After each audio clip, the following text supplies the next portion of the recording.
Last night you saw episode 1 of Farmer Wants a Wife. It is back on your screens. You can watch it on 7 and 7 Plus. There is a link in the description below. And say hello to David, everybody, who is our 4th generation apple farmer. Good morning, David.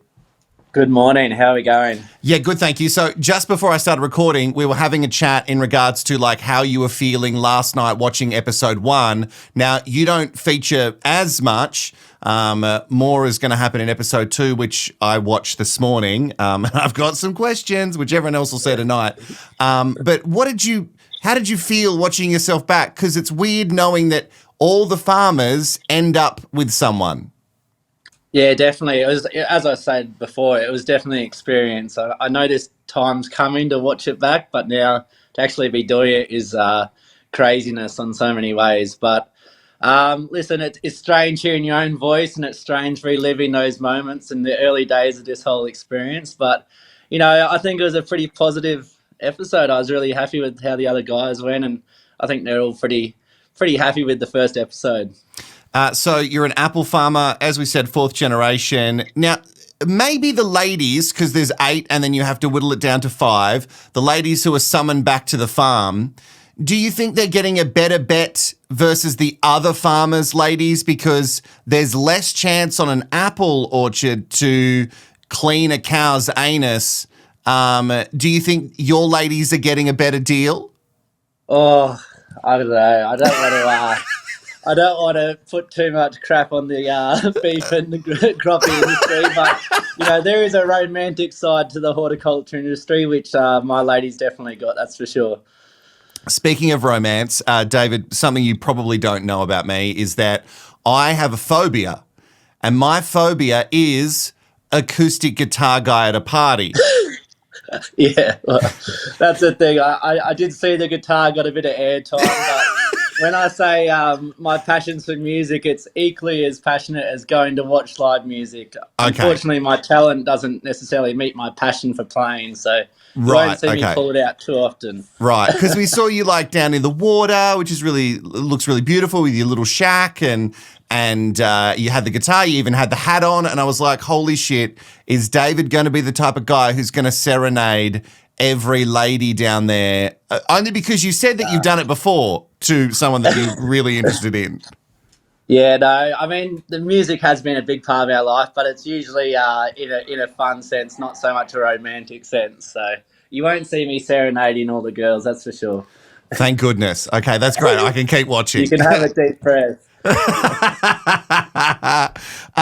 You did say that you tend to fall for girls who maybe aren't accustomed to the farm life, or maybe that's not what they want.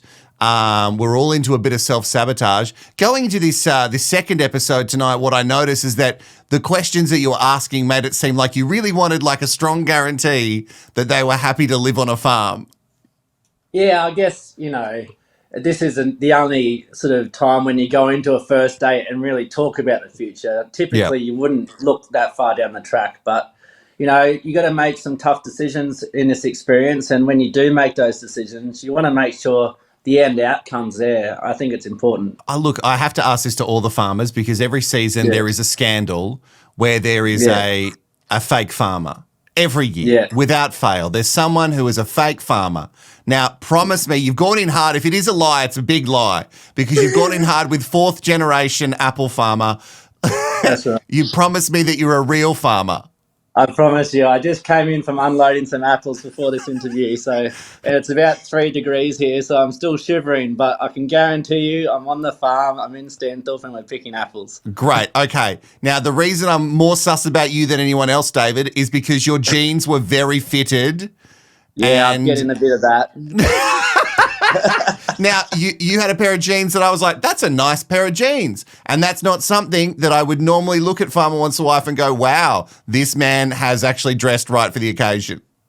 To be fair, I wear footy shorts to work every day and I couldn't get them across the board for filming, so I had to go for the festival jeans. What? They wouldn't let you wear footy shorts and double pluggers to your first date for your potential wife?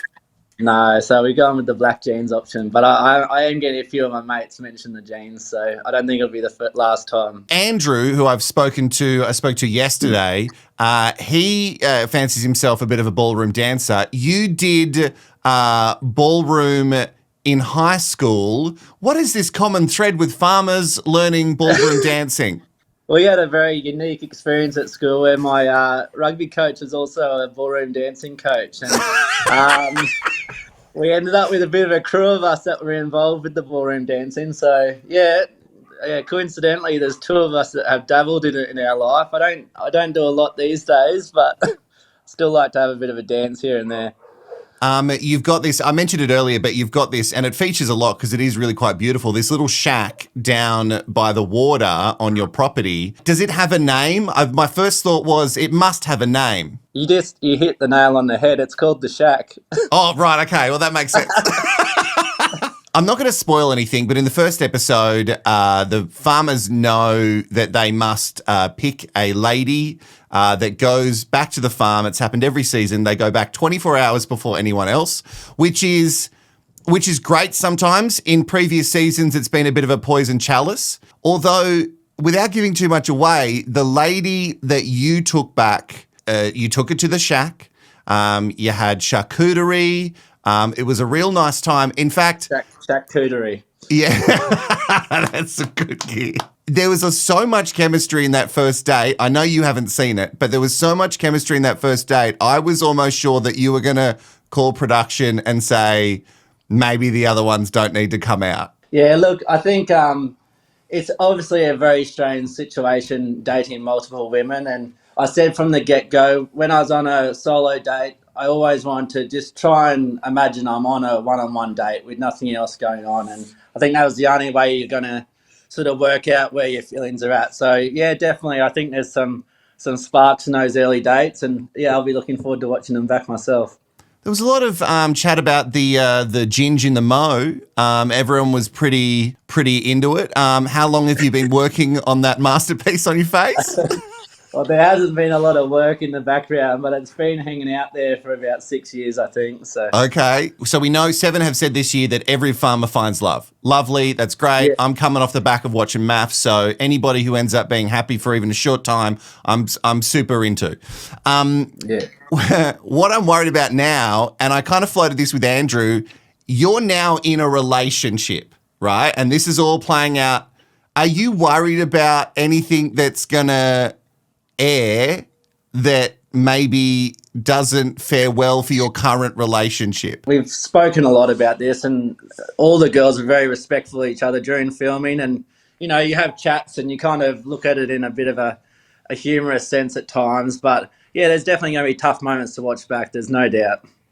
Am I going to be yelling at the TV, David, because you're making the wrong decisions? Or at the end of the day, I'm happy, so you can yell as much as you like. That's the same response I've gotten from now all three farmers. Hey, I can't wait to watch it tonight. I'm also really excited that it's an apple farmer this year. Not to put down, crop, cattle, sheep farmers at all, which is really, I come from New South Wales, so that's really our sort of bread and butter. But I'm really excited to see the difference with an apple orchard farmer this season. And I hope, are you doing a viewing party tonight? What's happening? I think, I'm going to ease into it. We might start the parties down the track when I can stand hearing my own voice back on TV. We'll hold off for a couple of weeks. Might be a few episodes in. Hey, David, thank you so much. Hopefully we'll chat towards the end of the season. Legend. Thanks for the chat, mate.